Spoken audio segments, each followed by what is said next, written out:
Oke. Assalamualaikum warahmatullahi wabarakatuh. Perkenalkan, kami dari kelompok D1 akan menjelaskan mengenai vacuum distillation. Next page.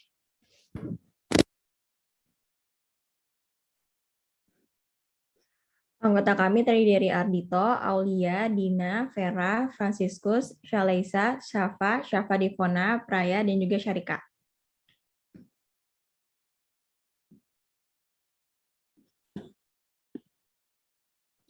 Yang pertama ada distilasi vakum. Jadi distilasi vakum ini merupakan suatu proses lanjutan dari distilasi atmosferik di mana minyak bumi dipisahkan berdasarkan perbedaan titik didih dari masing-masing komponen dalam suatu campuran dengan tekanan operasi 0,4 atm atau kurang dari 300 mmHg absolute. Next page.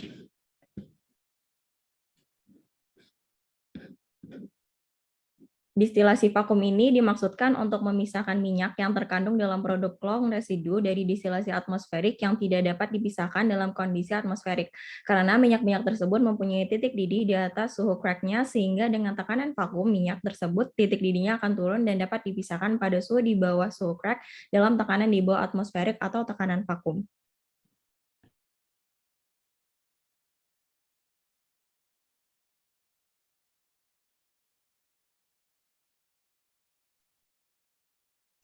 Residu yang didapat dari distilasi atmosferik ini tidak dapat dipisahkan dengan distilasi atmosferik. Apabila dipanaskan pada tekanan atmosfer, akan terjadi cracking, sehingga akan merusak mutu produk dan menimbulkan tar atau coke yang kemudian dapat memberikan kebuntuan pada tube dapur. Dengan cara penyulingan di bawah tekanan atmosfer atau tekanan vakuum, fraksi-fraksi yang terkandung di dalam long residu dapat direcovery. Prinsip ini didasarkan pada hukum fisika, di mana zat cair akan mendidih di bawah titik didih. Normalnya, apabila tekanan pada permukaan zat cair itu diperkecil atau vakum. Untuk memperkecil tekanan, permukaan zat cair dipergunakan dengan alat jet ejector dan barometric kondenser.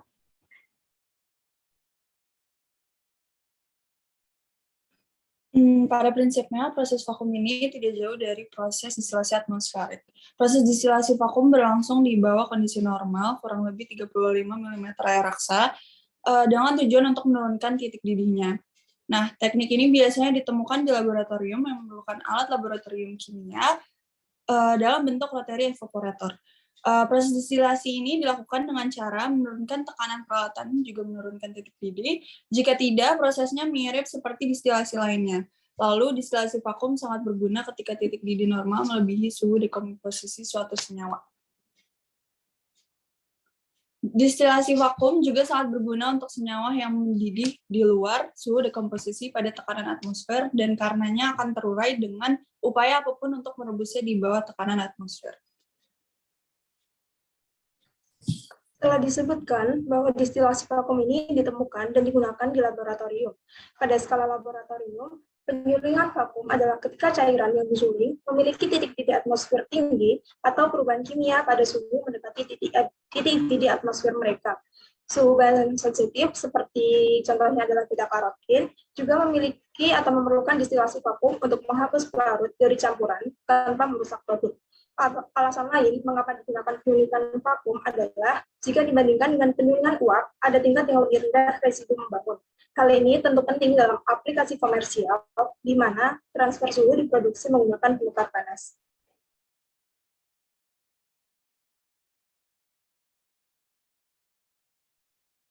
Selanjutnya ada gambar diagram alir proses dengan mekanisme long residu dari tangki penimbun dengan menggunakan pompa dimasukkan ke unit high vacuum unit atau HVU yang mana sebelum masuk kolom dilewatkan dulu ke dalam preheater untuk mendapatkan pemanasan awal.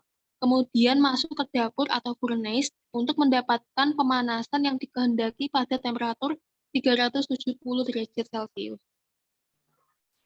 Long residu keluar dapur dimasukkan ke dalam kolom distilasi di bagian press zone. Di sini akan terjadi pemisahan antara uap dan cairannya.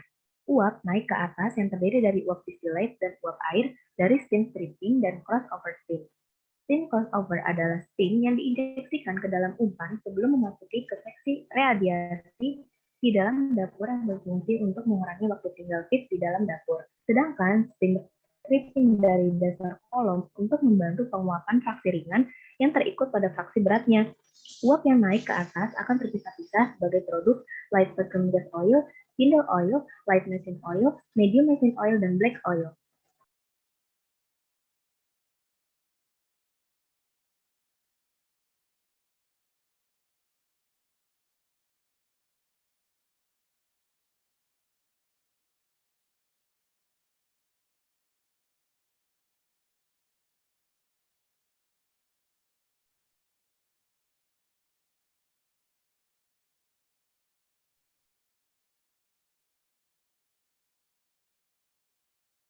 Proses HVU adalah proses pemisahan fraksi minyak bumi dengan menggunakan tekanan di bawah tekanan atmosfer lebih dari 1 atm dengan tujuan mengolah minyak berat yang fraksi-fraksinya tidak dapat dipisahkan pada kolom CDU. Tujuan dari high vacuum unit ini yaitu untuk menurunkan titik didih pada long residue sehingga produk-produknya dapat diperoleh. Sebenarnya, mungkin bisa saja mengolah long residue tersebut pada kolom CDU dengan cara menaikkan suhunya. Tetapi, dalam prosesnya kemungkinan besar akan menghasilkan senyawa olefin yang merupakan hidrokarbon tidak jenuh, di mana produk ini tidak dikehendaki kehadirannya dalam produk minyak bumi karena sifatnya yang tidak stabil. Maka, untuk menyiasatinya digunakan proses distilasi vakum, sehingga suhu yang digunakan hanya berkisar 340 derajat Celcius, serta dengan tekanan kurang dari 1 atm atau 0,4 atm.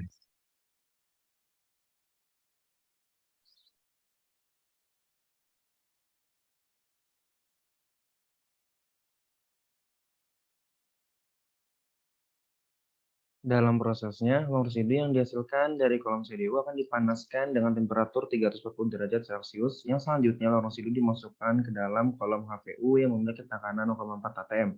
Untuk mendapatkan tekanan yang rendah, maka digunakan bantuan ejector dan kondensor. Sama halnya dengan kolom CDU, di dalam kolom HVU terdapat tray sebagai tempat tertampungnya fraksi yang menguap. Untuk memperluas kontak antara uap dan cairan digunakan bubble cap dan kolom HVU dibuat lebih lebar. Saat minyak telah mengalami penguapan, fraksi dengan titik didih terendah akan naik dan berada pada puncak kolom LTJO. Sedangkan fraksi terberat atau short residue tetap berada pada bagian bawah kolom.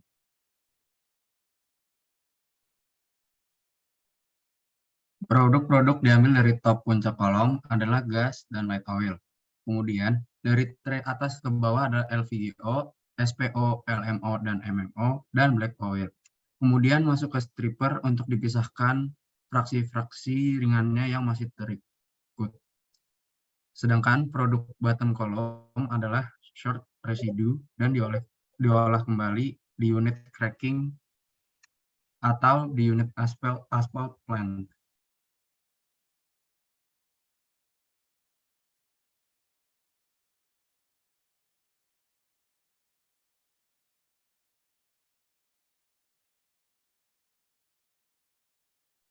Berikut ini adalah fungsi-fungsi dari alat distilasi vakum. Yang pertama ada pompa. Pompa ini digunakan untuk memindahkan feed maupun produk dari tangki ke tangki maupun dari tangki ke peralatan proses lainnya atau sebaliknya. Pompa mempunyai bermacam-macam jenisnya, misalkan pompa sentrifugal, pompa piston, dan lain-lainnya. Yang kedua ada heat exchanger. Heat exchanger atau alat penukar panas yang berfungsi untuk berlangsungnya proses perpindahan panas antara fluida satu ke fluida yang lainnya atau dari fluida panas ke fluida yang dingin yang saling mempunyai berkepentingan. Selanjutnya ada furnace atau dapur. Furnace di sini yang dimaksud adalah berfungsi sebagai tempat mentransfer panas yang diperoleh dari hasil pembakaran bahan bakar. Selanjutnya ada kolom destilasi. Kolom destilasi adalah bejana berbentuk silinder yang terbuat dari bahan baja, di mana di dalamnya dilengkapi dengan alat kontak atau tray yang berfungsi untuk memisahkan komponen-komponen campuran larutan. Di dalam kolom tersebut terdapat plate, scoop and tutor, demister wire mesh, reflux distributor, dan vortex breaker. Mungkin itu saja yang dapat kelompok kami sampaikan. Kurang lebihnya mohon maaf. Wassalamualaikum warahmatullahi wabarakatuh.